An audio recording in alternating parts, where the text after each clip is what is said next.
Local runner Cameron Bean took responsibility for his death today in court.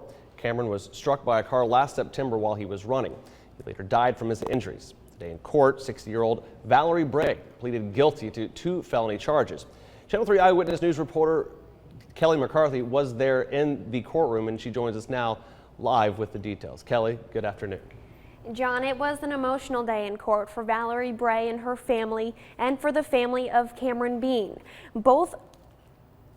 Bray was charged with vehicular homicide but pleaded guilty to a lesser charge of criminally negligent homicide and leaving the scene of an accident involving death. Both of those felonies carry a 1 to 2 year prison sentence.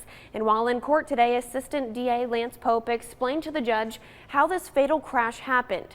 He said Bray was returning to work at Moccasin Bend after her lunch break, and while she was driving, she crossed the middle lines and struck Cameron, who was running on the other side of the road. Bray told police she thought she hit a deer and continued driving. Now, Cameron died in the hospital 2 days later. Bray's attorney, Bill Speak, and Cameron's mother, Lisa Bean, spoke with us after the hearing. She is so distraught over this situation and has been. It's very difficult for her to even look at what happened without breaking down. Although nothing that happens here changes anything in our life, we will miss him for the rest of our lives. So nothing here, there's no closure or anything.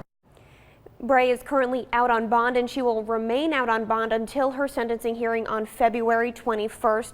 And now Cameron's family has dedicated everything they do in honoring his life. Now there's a permanent memorial on Moccasin Bend Road and a memorial fund established to help young Chattanooga athletes.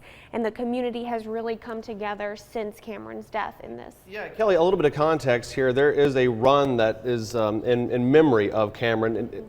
Talk about how the community comes together to support him and his memory. And that was something his parents, Steve and Lisa Bean, created shortly after Cameron's death, and they run on Moccasin Bend Road, right where he died, and they're going to continue that run in the future. All right, and I know it's a big turnout. People want to be a part of it because they remember him and they remember everything he stood for. So